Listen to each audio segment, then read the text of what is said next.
Alright, so today we are working on some Jeep Cherokee rocker panels. You can see I've already done the driver's side here, and I've done a complete replacement of the rocker panel front to back. Cut the old one out, put the new one in. It's a combination of pop rivets and welds, and it's actually been coated in this stuff. Can't see it. Black coat, glossy black coating. It's made by Pour 15. I sprayed the inside of the rockers and the outside of the rockers with the Pour 15. Inside the door jambs here, you can see I've come up around the inner lip and done spot welds and rivets all the way up and down the front and back of the rocker panels. In the back, same idea, spot welds and rivets. Remove the scuff panels, got rid of some other rust. Got the fender flare just pulled out. It's pretty easy to do, it's just one bolt in the bottom in the old rocker panel and it just comes out. I'll have to drill a new hole for the bolt to go back in, but that's not a big deal. So now I gotta get the Jeep down, turn it around, and do the other side, which is actually worse than this side originally was. So yeah, I'm gonna take you along for the ride on the next side now that I kind of have a good idea what I'm doing. And we'll give you a good idea as to what's involved in replacing rocker panels on one of these Cherokees. And you can see the rust. Doesn't look so bad from right here, but when you get down here, you can see that there's not much left. I mean, this is all supposed to just continue on, and it's just fit my arm up in here. So, pretty bad. You can see how bad the rust really is. It's not so bad, not so bad. It's gone. The inside of the Jeep is right there. And now we have no rocker panel. The damage was pretty bad on this side. You can see I kept like the front half of the pinch weld up to there, and you see it just gets really rusty back here.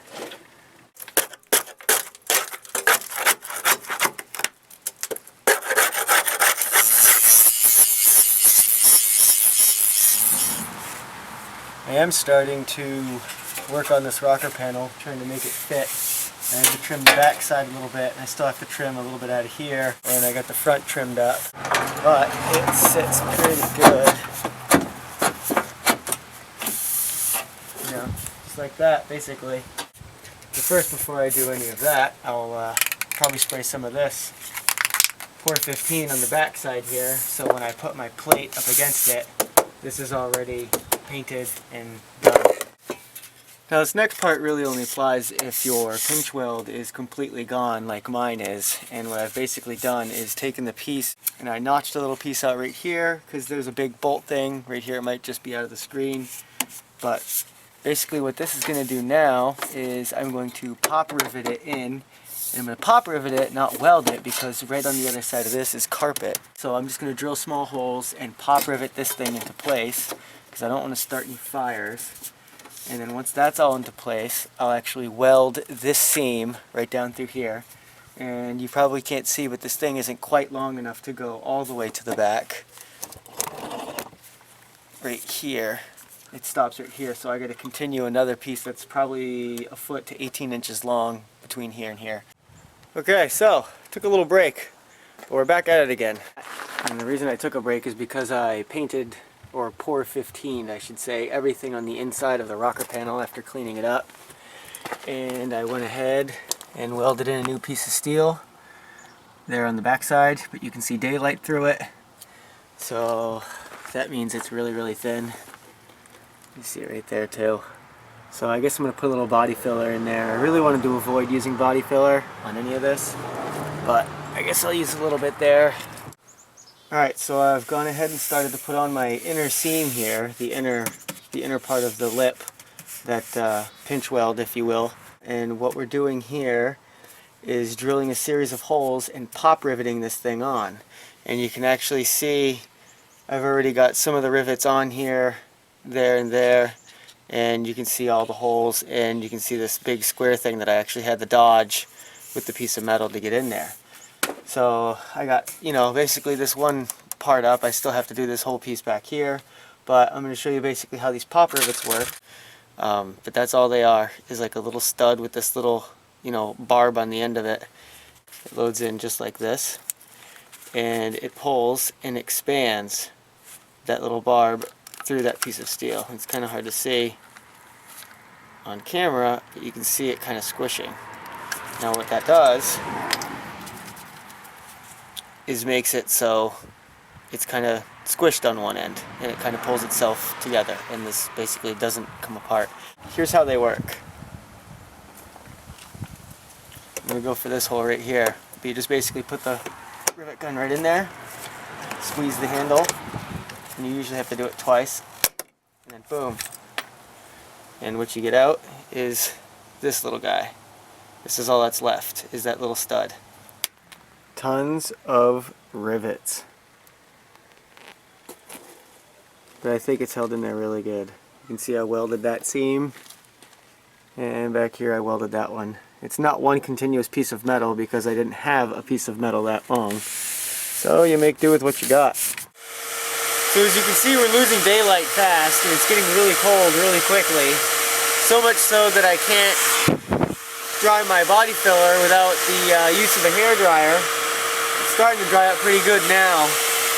But yeah, it wasn't drying for a little while, so I think I'm going to call it quits for the night because I still have to paint a little bit on here, and that's not going to happen tonight. It's like probably 40 degrees now.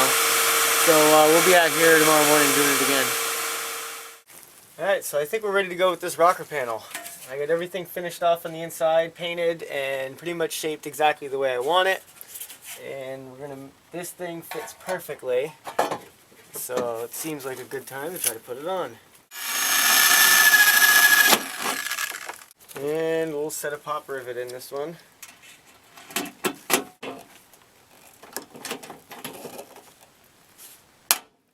The great thing about pop rivets is if you put them in the wrong spot, they're super easy to get out. You just take this drill and drill right back down through the top of it, and in 2 seconds it's out.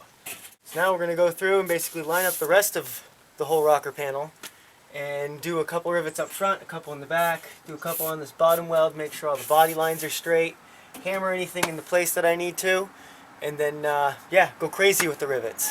What I'm going to do is actually go along this top edge first and rivet most of this down and get the top basically in place, and then after that I'll take the clamps and I'll clamp this bottom piece together to this pinch weld right here, and I'll send another series of rivets to the bottom.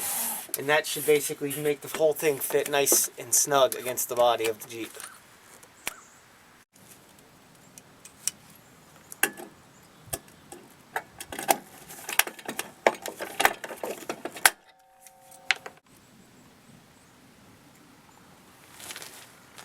There we go.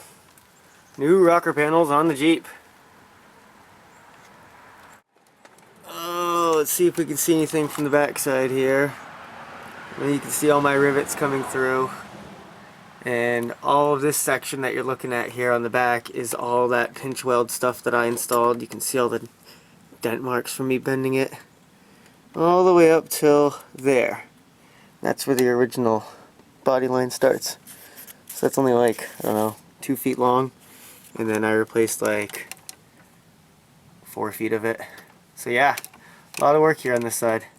So there you go, a little guideline video for you people replacing your rocker panels on your Jeep Cherokees or Grand Cherokees, or pretty much any vehicle that is in the Northeast is going to get hammered with salt and that new shit calcium they're throwing on the roads, that liquid stuff that just gets everywhere and it just destroys everything. So if this video helped you, please rate it up. I appreciate it, and we'll see you next time.